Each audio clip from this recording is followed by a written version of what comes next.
How you doing everyone? Scott back again with another video. So, hope everyone's safe. I know people could be struggling by now. I know I am. Yesterday was by far my worst day on lockdown. I was fed up, I was bored, so I thought I'd come up with some ideas for some videos. I've not done album rankings in a while, and I saw Darcy's on Dio, and I think Dio was my last album ranking, which was probably more than a year ago, so it kind of gave me the bug again. So I'm back with an album ranking for Metallica. I'm probably going to do another one today on somebody else, but you can wait and see who that's going to be. But yeah, Metallica have had their ups and downs, and I'm going to point them all out. So I'm going to go from worst to first, worst album to best album, and it's not going to be a surprise. I'm going to start with Saint Anger from 2003. Right, this is a bad album.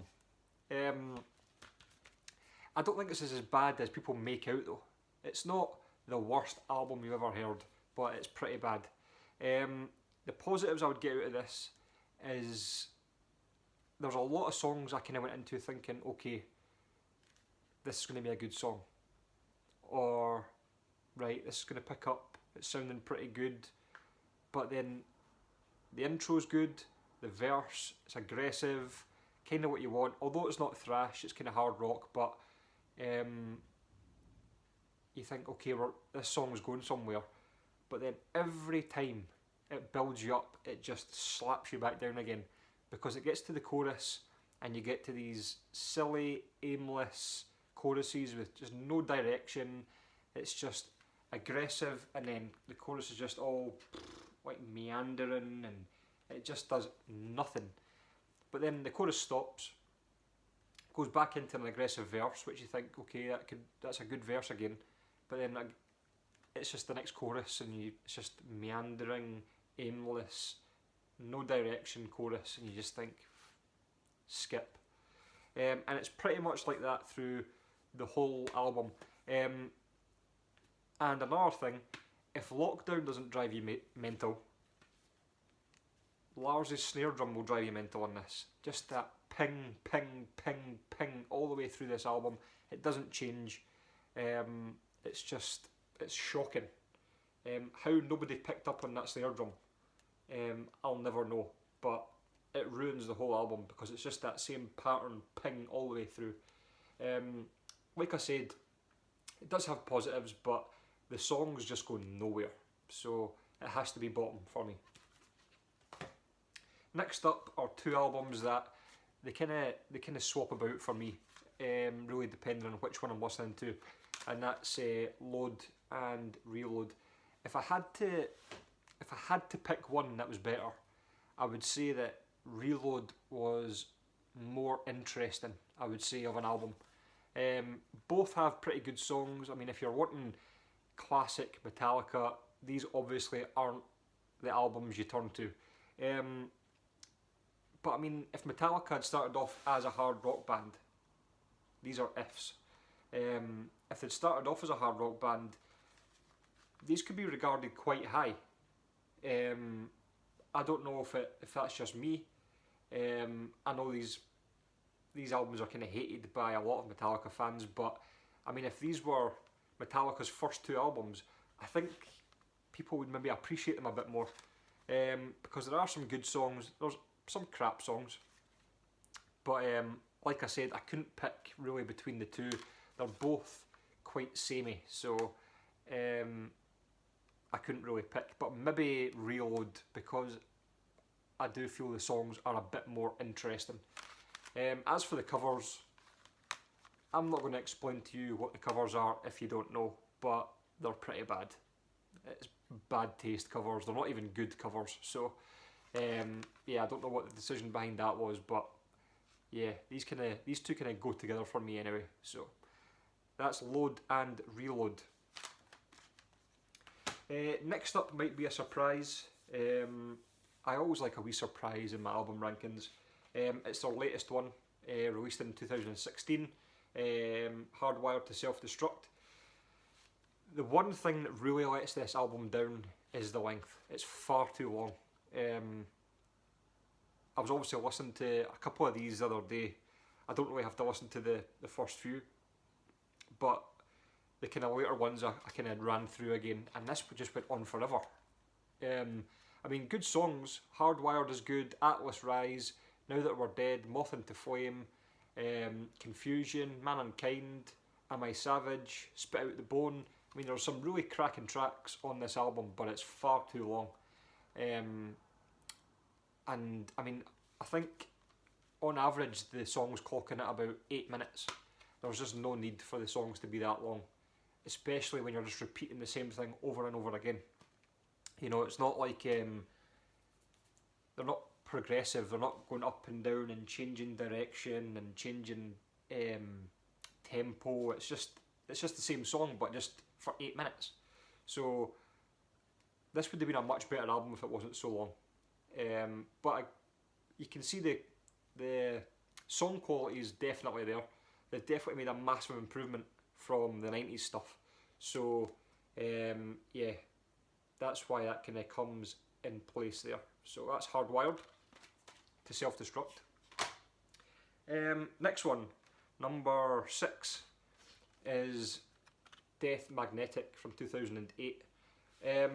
You can say what you like about this album. I think it is a really good album. Again, this is kind of where they started to get really lengthy in songs, but there are some awesome songs on this. The End of the Line, Broken, Beaten, Scarred, The Day That Never Comes, All Nightmare Long is brilliant. Cyanide, The Unforgiven 3, The Judas Kiss. It's actually a really solid album, and maybe not an album that a lot of Metallica fans have really given a chance. Well, especially fans of the kind of earlier period of Metallica, but I think it's a really solid album. I've got this on my iPod and I listen to this at work quite regularly. So yeah, I think it's really good stuff, and definitely like a step up from Reload, Load, and definitely a massive step up from Saint Anger, which this album followed. So yeah, I really like this album. So that is Death Magnetic. So into the top 5.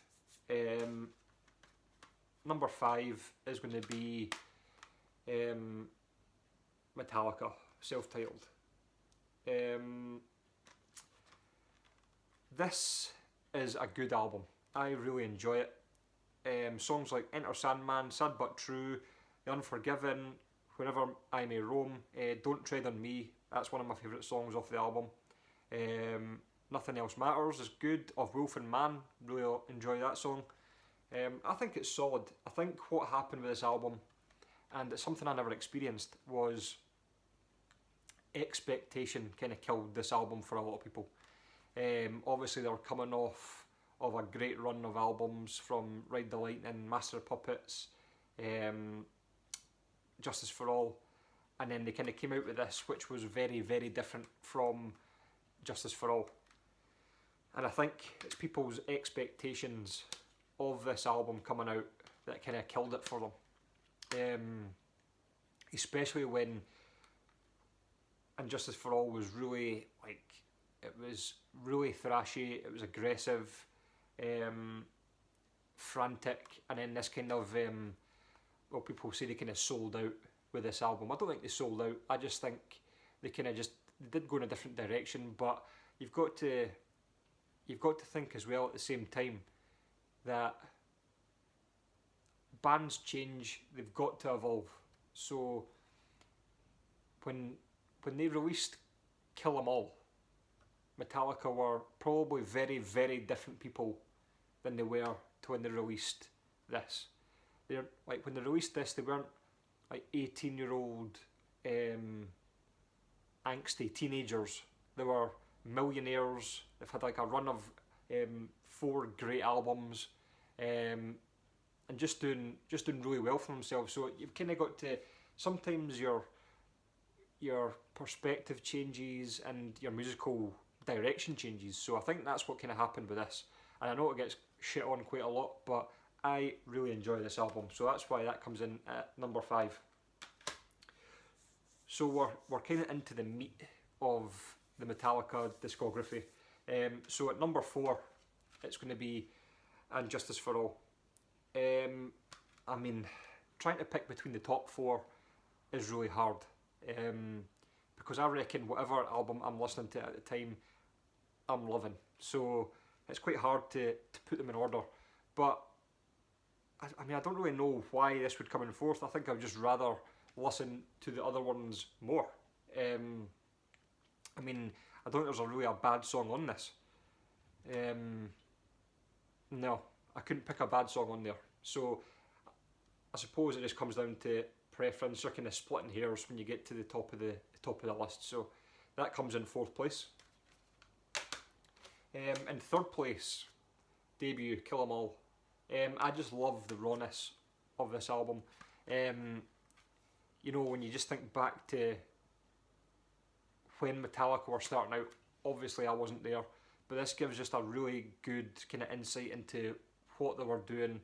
You hear Cliff Burton on this, which is really good, got really good bass on it, and it is just that raw kind of coming together of like basically teenagers, but knowing how classic this album is now, when you listen back, it's just awesome.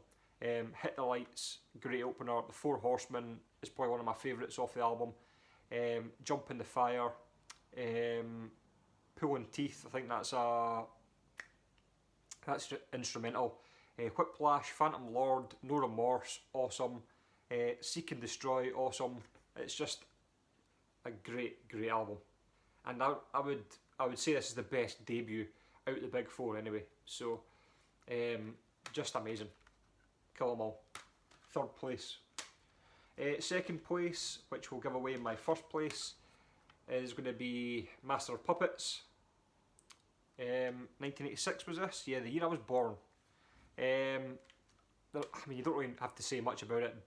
Battery, Master of Puppets, Welcome Home, Sanitarium, Disposable Heroes, Leper Messiah, Orion, Damage Inc. Just awesome. Just awesome. So that's number 2. And number 1, which is even more awesome, obviously Ride the Lightning. Favourite track on this would have to be Creeping Death. Just love it. For Whom the Bell Tolls, amazing. Ride the Lightning, Fight Fire with Fire, Fade to Black, even Trapped Under Ice, Escape. That Escape's not the best song, but that's still, when you listen to the full album, it just fits right in there, and obviously ends with the instrumental Call of Cthulhu. So just amazing. And if I had to listen to one Metallica album for the rest of my life, it would have to be Ride the Lightning. But like I said, when it gets to the top 4 or 5, well, probably the top 4, I mean, you're splitting hairs between the albums. They're all so good, but you've got, in a list like this, you've pushed yourself to pick, and that's what you had to do. So I actually really enjoyed doing this and going through, especially going back through all the not so successful albums like Load, Reload, even St. Anger. I mean, when I listened to it again, I thought it's actually better than I thought it was, and then I thought, well, maybe not. But you know, the more you listen to an album, the more you can pick out, the more positives you can pick out from it. So I really enjoyed doing this. So remember, this is subjective. This is my list. Of course you don't agree, but if you don't agree, you can put your own list down, right down there. You can comment, let me know what you think, and I'll see you guys in the next video. Cheers.